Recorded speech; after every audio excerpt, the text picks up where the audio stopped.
আমার বটের ফল খেয়ে তারা জীবন ধারণ করত। কিন্তু না, বৃক্ষ হলাম। কোন বৃক্ষ? বটবৃক্ষ হতে পারলাম না, আমি হয়ে গেলাম খেজুরের গাছ।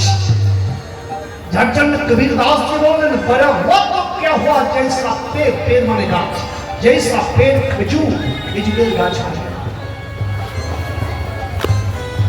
হ্যাঁ, পর্বতে বড় বড় খেজুরের গাছ জন্মে, কিন্তু অদ্ভুত বড় বড় কাঁটাওয়ালা খেজুরের গাছ। সেই পথ দিয়ে যদি পথিক যায়, প্রচন্ড রোদের মধ্যে গাছ আছে, কিন্তু সেইখানে পথিক ছায়ার জন্য বসে না। কেন? কাঁটার ভয় আছে, কাঁটা লাগবে। ফলগুলো যে হয়, ছায়া না মিলে ফল লাগি অতি দূর, ফলগুলো পাখির সবাই লাগে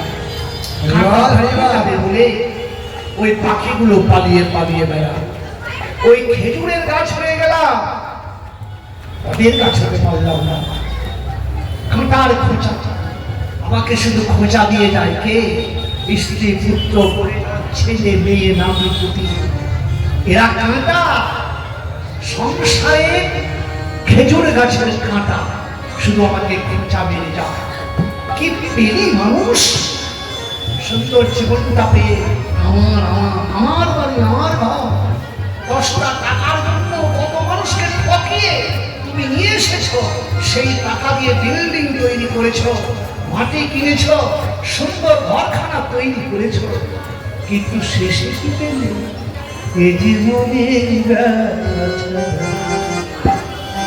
আর কি পেলি ভাই? কিছু পেয়েছিস? ব্যথা পেয়েছিস? বেদনা, দুঃখ, যন্ত্রণা, গান পেয়েছি, অনেক কিছু পেয়েছি। ছেলে জন্ম দিয়েছি, তখন না বৌমা এসেছে, নাতি পোতা হয়েছে, যাদের জন্য সুন্দর দেহটাকে তিলে তিলে শেষ করে দিলাম। সেই ছেলেটা আমার মুখের সামনে দাঁড়িয়ে বলছে, বাবা আমার জন্য তুমি কি করেছো? যখন সুন্দর যৌবনটা যখন স্ত্রী পুত্র পরিবারের সঙ্গে, যখন স্ত্রীর সঙ্গে যৌবনটা প্রয়োজন ছিল, ওই পুত্র, ওই নাতি পুত্রের জন্য, আমাদের জন্য, সংসারটার জন্য বিদেশে গেলাম ইনকাম করতে। দিলে দিলে সাধের যৌবনটাকে শেষ করে দিলাম। কিন্তু সেই ছেলে মুখের সামনে দাঁড়িয়ে বলছে, তুমি আমাদের জন্য কি করেছো? ইচ্ছে করে নিজের সুখের জন্য বেরিয়েছে। এই দুঃখ, এই ব্যথা, এই বেদনা, এই কাঁটার জ্বালা কি সহ্য করা যায়? চাই না। এ জীবনে ব্যথা আমার এখন মনটাকে জিজ্ঞাসা করে দেখুন, আপনার কি করেছেন জীবনে? সব জায়গায় ঠকেছেন। কার জন্য? তো পরিজন, সংসারের জন্য। এখন নিজের মনটাকে সবাই জিজ্ঞাসা করে দেখুন তো। আমার মনটাকে বলি,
কিন্তু কি হলো?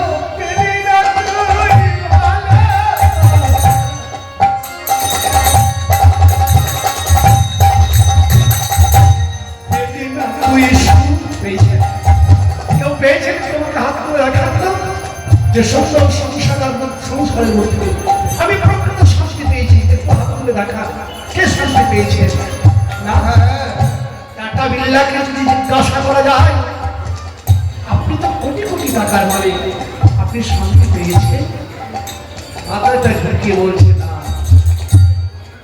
শান্তির সন্ধানে ঘুরে বেড়ালাম, কিন্তু আমি হচ্ছে শান্তি পেলাম না, মৃত্যুকে বরণ করে দিলাম।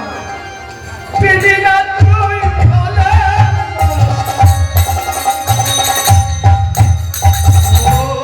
পেলে না তুই সুখ, এ জীবনে পেলি সুখ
নয়নানন্দ লীলা পুরুষোত্তমে প্রাণ গরিব, এতে কাংস করা পুরুষ কৃষ্ণ স্বয়ং ভগবান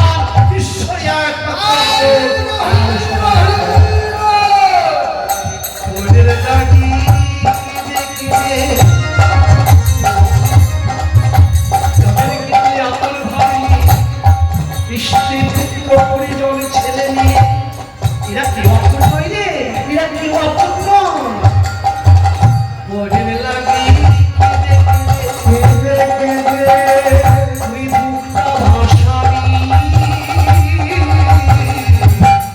জীবনে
চারিদিকে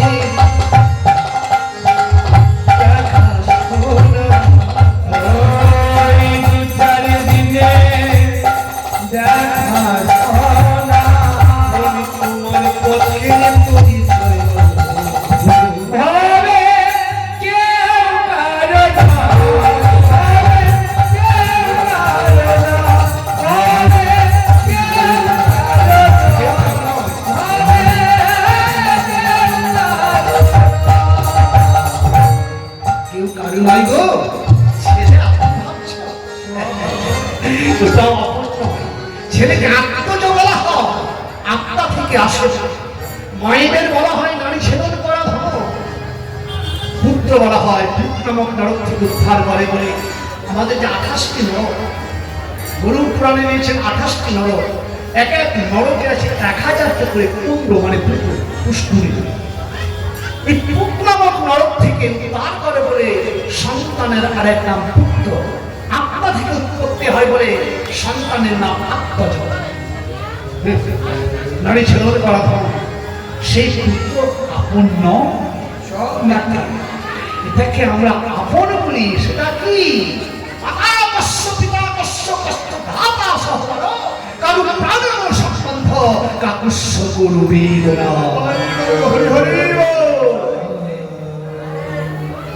আমরা যখন বাস করবো বলে প্রতীক্ষালয়ে গিয়ে দাঁড়ায়, রোডের পাশে একটা ঘর থেকে বিশ্রাম, 5-10 জন যখন এক জায়গায় মিলিত হল, তখন এমন গল্প শুরু হয়ে যায়, মনে হয় একেবারে আপন হয়ে যায়।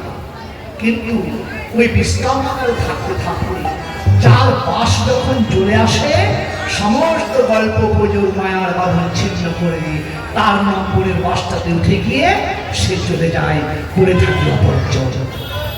ঠিক তেমনই সংসার একটা বিশ্রামাগার, অ্যাসিস্ট্যান্টের মতো, যার নম্বর যখন চলে আসবে ডাক আসিলেই যেতে হবে আমার প্রাণ গোবিন্দের সুরভাবে।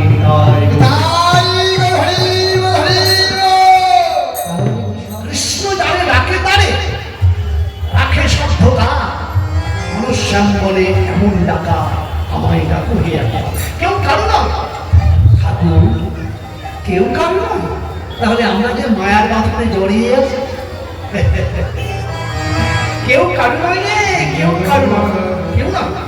তাহলে সত্য বলে কিছু নেই না, সব কিচ্ছু সত্য না। কিছু চলে আছে, একটা সত্য আছে, সর্বটি হরিনাম সত্য, গুরুনাম সত্য।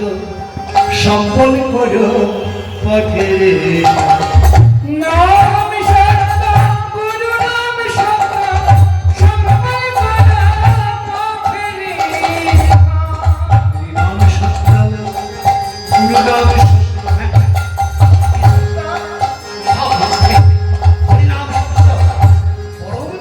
সত্য, যে নাম দিয়েছে সেই নাম সত্য। সে তাকে তুমি পথের সম্বল করে নাও, সম্বল করো পথে। হরিনাম সত্য, গুরুনাম সত্য, সম্বল করো পথে। এইভাবে এসেছ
এই সংসার।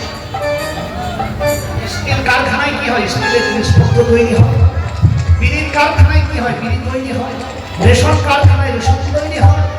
কিন্তু এই সংসারে কি তৈরি হয়? মায়া মোহ কারখানা।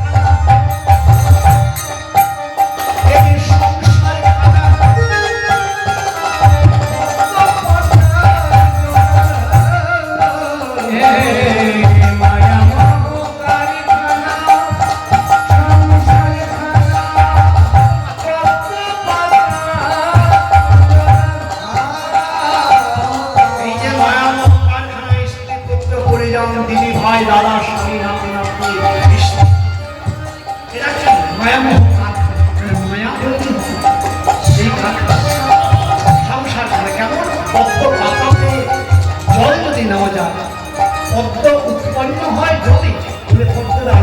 জল আছে, কিন্তু সেই পদ্ম পাতাতে জল দিলে ওই জলটা টলমল। আমাদের এই আত্মাটা পদ্ম পাতার জলের কাছে সহন অংশ সহন জলে আছে, টলমল করছে, কখন যায় কখন যায়।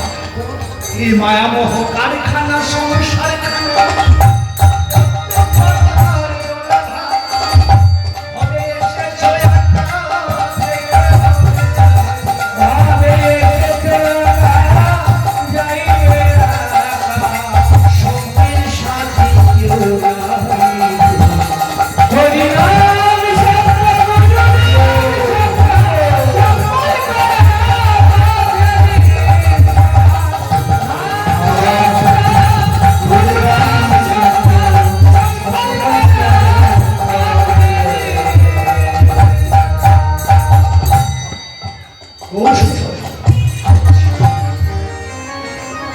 বলে হতো জীবের জন্য, পিছিয়ে পড়া বলে হতো জীবের জন্য, বরবাহ হয়ে কাঁপছে।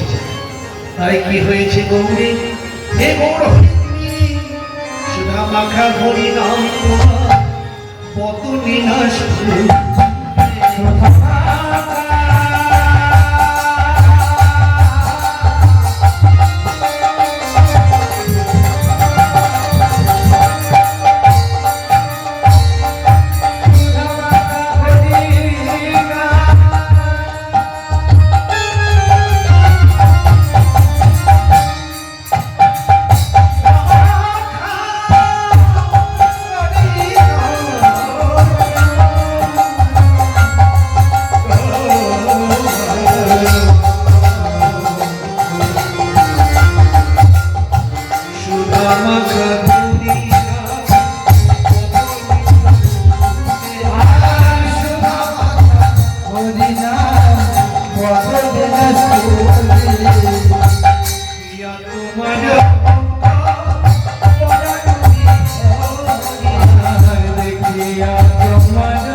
গালে হাত দিয়ে ভাবছো, হাতটা নাম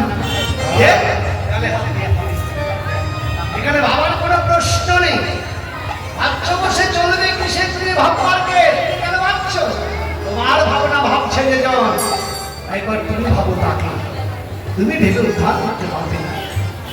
গৌর হরি আমার গালে হাত দিয়ে ভাবছে, না না আপনাকে গৌর চোখের জলে ভেসে যাচ্ছে, রাখাল হাসছে,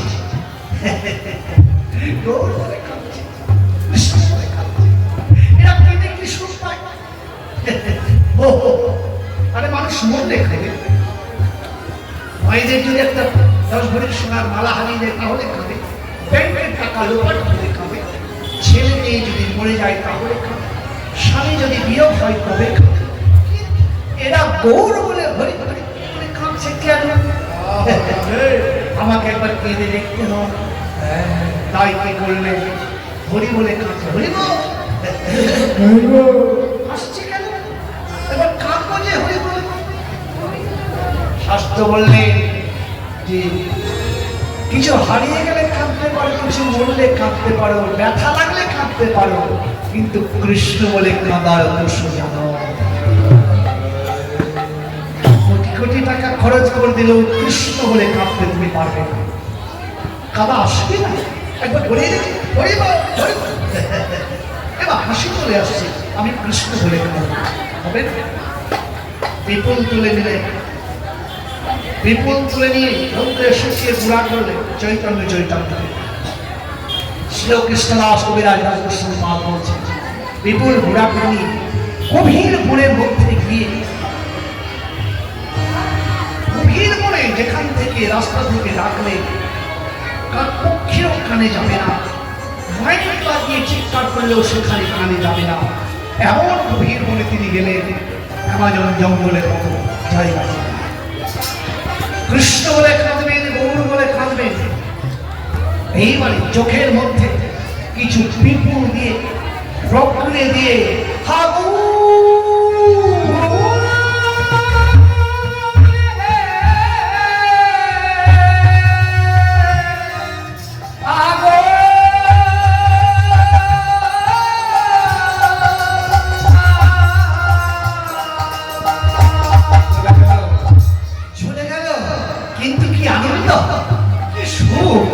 গৌর বলে কাঁদলে এত সুখ, কৃষ্ণ বলে কাঁদলে এত সুখ। আমি তো আগে জানতাম না হরি বলে কাঁদলে এত সুখ। তোমরা কেন কাঁদো গৌর বলে, কেন হরি বলে কাঁদো? আগে আমি বুঝতে পারলাম এত সুখ। একবার ওই দিকে যায়, একবার এই দিকে যায়, নটপট নটপট করে ধুলার মধ্যে ঘুরে যায়। কোটি চন্দ্র সুশীল বড় কমলের ছোঁয়া দিয়ে পেছন থেকে একজন ডাকছে, রাখা কে? কে তুমি? আমি গৌর বলে কাঁদছি। কোন বাঘের হাত এই জঙ্গলে, না কোনো পশুর হাত, কোন হিংস্র জন্তুর হাত। আমাকে তো খেয়ে নেবে, কিন্তু এখনো খাচ্ছে না কেন? কি সুখ! মুখটাকে ঘুরে দেখছে, আর কেউ নয়, কোটিচন্দ্র শশীপাল কর কমলের ছোঁয়া দিয়ে প্রেমের ঠাকুর গৌর সুন্দর জড়িয়ে ধরে বলছে, রাখা তুই চোখে কি দিলে বাবা, আমার যে চোখ দুটো জ্বলে যাই রে।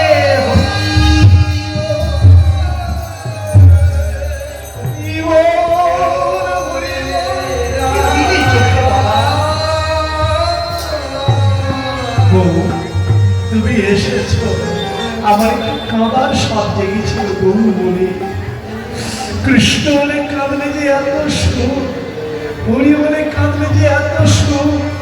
আমি একটু দেখতে চেয়েছিলাম গৌরীকে, তা তুমি কি করে জানলে আমি এই মনের মধ্যে কাঁদছি? ওরে, মেলার মধ্যে সন্তান যদি হারিয়ে যায়, মেলার মধ্যে বাবা ছেলেটার হাত ধরে নিয়ে গিয়েছিল, ছোট ছেলে, এখন মেলার ভিড়ে ছিটকে গেছে হাতটা। সন্তান ছেলেটা আর তো বাবাকে খুঁজে পাচ্ছে না, তো বাবা বাবা বাবা করে যদি ছেলেটা কাঁদে, বাবা কি চুপ করে থাকে রে? ওই মেলার মধ্যে বাবাও যে ছেলেটাকে খুঁজে বেড়ায়, বাবা ছেলেটা যত কাঁদে, বাবা চাইতে যত করবে সে কাঁদে।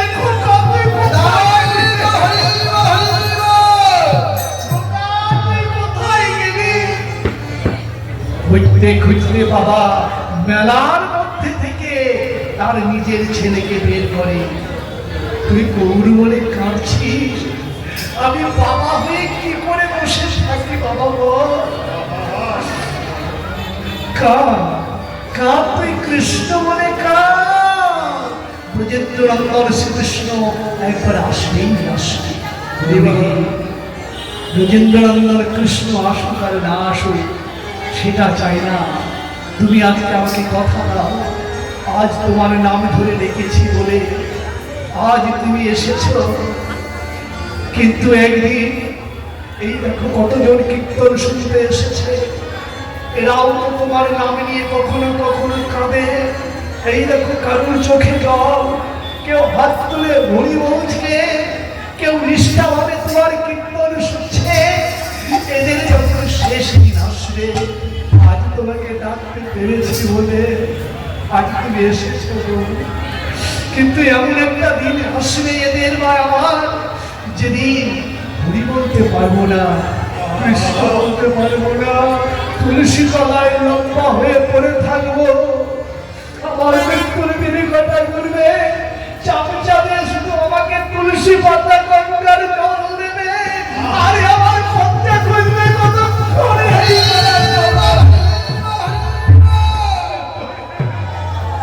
সেদিন তো তোমাকে আমি ডাকতে পারবো না গো। সেদিনের একটা কথা দাও গো, মনে হয়ে যেদিন পড়ে থাকিব ওর সেদিন এমনি করে দেখা।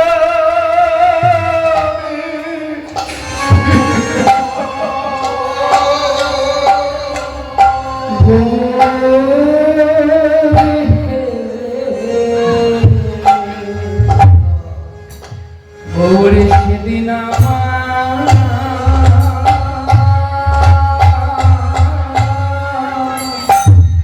এমনি করে দেখা দিও।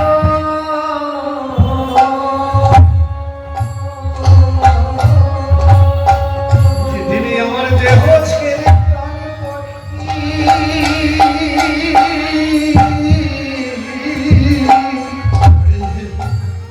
প্রাণে পাখি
গৌরী সেদিন হাতে ধরে